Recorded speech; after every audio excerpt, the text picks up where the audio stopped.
folks!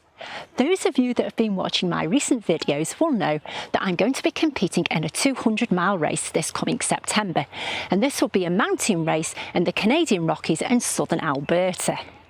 And what I've been trying to do is to familiarise myself with some of those gear requirements that I'm going to need on race day.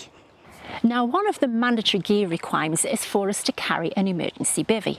So I've actually ran into this campground today, and I'm actually going to be sleeping in the Survive Outdoors Longer Emergency Thermal Bivvy.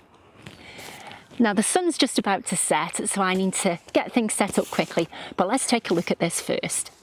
And this is actually the first time that I've used an emergency bivvy, and this one seems to be made of quite durable material, very similar to the Tyvek house wrap that you get.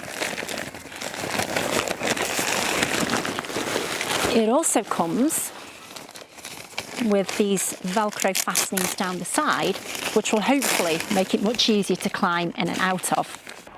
Now, one thing this bivvy won't do is keep the cold out, so you will need to lay down some branches or some leaves or maybe some grass just to give you that extra insulation to keep you warm.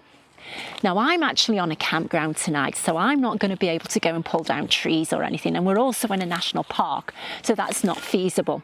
But what I am going to do is use the Ecotech insulated mat, and I'm going to put that inside the bivvy just so that I do get a relatively comfortable night's sleep, because I do actually have a big day tomorrow. All right then, well, I'm going to get inside of this bivvy now and just try it out for size.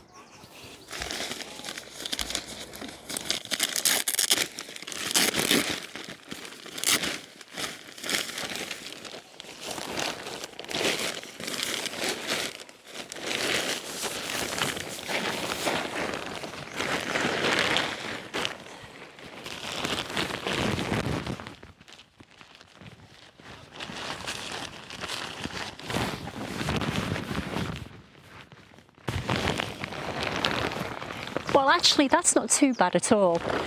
Plenty of room in here. I can move my legs around. I'm 5'6", 5'7", plenty long enough for me. I actually don't think this is going to be too bad. That was pretty easy to set up, and certainly far easier than a tent. I've put the mat underneath. This is the Ecotech thermal mat, as I mentioned earlier. I'm going to use my backpack as a pillow. This is the backpack that I'm going to be using on race day. Most of the things in here I will be carrying, so I will have these with me. There's like extra clothing in there which I would typically take for a race, particularly in the mountains.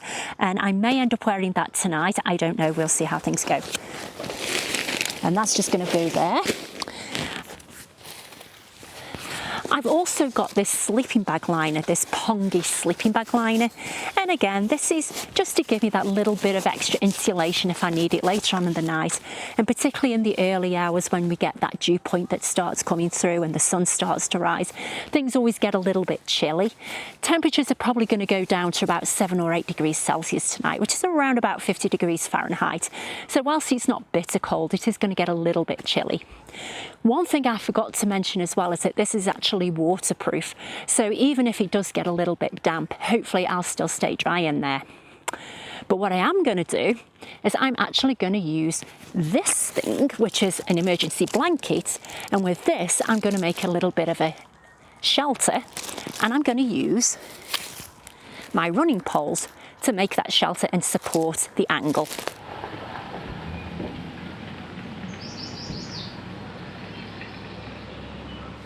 So that's my camp setup for the night. I managed to build this little shelter using the emergency blankets, the cord here, my trekking poles. You can't really see much at the moment because it really has gone dark. But what I'll do, assuming that things stay upright overnight, is I'll give you a little walkthrough in the morning to show you how I've set things up. And I've been lying here for around about 5 or 10 minutes, and I can already feel the warmth from the bivvy. I think it's helping that the reflective material of the blanket is also keeping some of that warmth in here. I'm actually looking forward to seeing how things get on overnight, and I think it's actually going to be quite cosy. The rest of the family have now turned up. I am actually going to be having my little dog Wilson sleeping here with me tonight as well. He's not going to be roughing it quite as much. He's going to have his own insulated sleeping mat and of course a little sleeping bag for him. And he's going to be protecting me from all the wildlife that might be wandering around overnight. So now I'm just going to grab myself a quick drink and then I will be back with you shortly before I tuck myself in for the night. Now that I'm fed and watered, it's time to get into bed, and I'm already feeling the benefits of this bivvy here. It is actually quite warm and cosy. I have put another layer on just in case it does get a little bit chilly towards morning, but otherwise I'm pretty confident that I am actually going to have a decent night's sleep here tonight. My little dog was going to join me, but he had a little swim in the lake earlier and he's not quite dried off, so just in case there is a little bit of a chill, I'm going to leave him with the rest of the family for now, and maybe he'll join me a little later. So on that note, I'm going to say night night to you all, and I'll see you all as ever in the morning.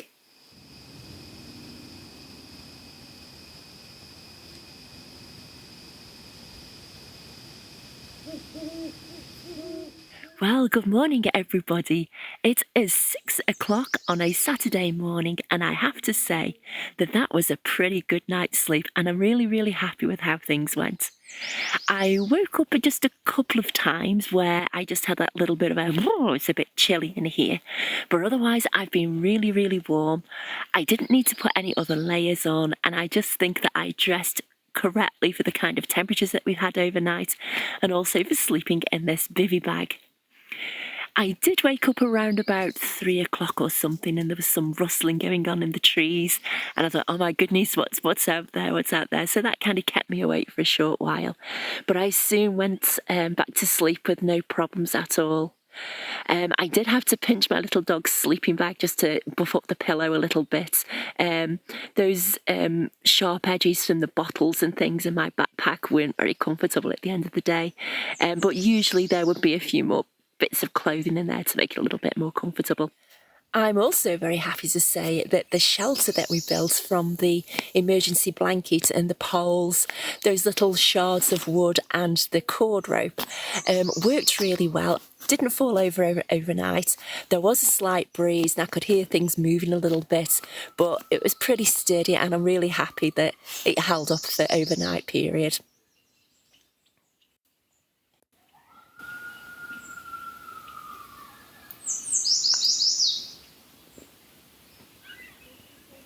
I don't know if you can hear those coyotes there, but there are some coyotes over in the woods nearby, and of course you can probably hear the birds singing as well. It's actually a lovely morning to wake up to. The sun's up, it's still a little bit chilly. There was a little bit of moisture in the air, but the good news is that the bivvy bag stayed dry. No condensation in there or anything, but I guess there's plenty of air circulating.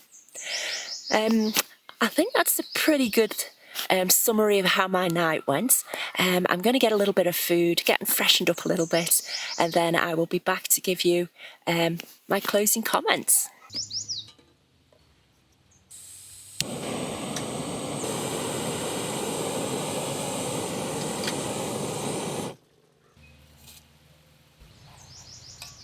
Well, that was another successful night sleeping in a bivvy. As I said earlier, it was actually quite a comfortable night's sleep. The only problem I had is that my inflatable mat actually went down. So I was perhaps not as insulated as I would have liked to have been.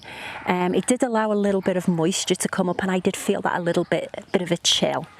In the Velcro area here on the bivvy, it was a little bit damp. Whether that was a touch of condensation or not, I'm not entirely sure. It could just be the moisture from the grass that was coming through. What I ended up doing, because I was getting a little bit chilly, was I pulled the little sleeping bag liner up a little bit higher and I also put the bivvy over my head, and maybe that caused from my breathing a little bit of that condensation or moisture as well, I'm not sure. I'm really pleased with the shelter that I built. It stayed up pretty sturdy overnight, nothing fell over. As I said earlier, it was a little bit breezy during the night. This was flapping a little bit, but not really too much to cause too much of a problem. So all in all, I think it was a really successful night. I don't anticipate spending a night in an emergency bivvy for 8 hours when I'm on those mountain tops in my race. You never know, but I don't anticipate that. But certainly for a couple of hours, I think you'd be perfectly fine sleeping in one of these Survive Outdoors Longer emergency bivvies. Well, I'm going to enjoy my cup of coffee now, and then I'm going to try and pack all of this away back into the bags that they came in, which is the other half of that art of survival. Thanks for joining us again this weekend. I hope you've enjoyed what you've seen, and I shall see you all again very soon on our next adventure.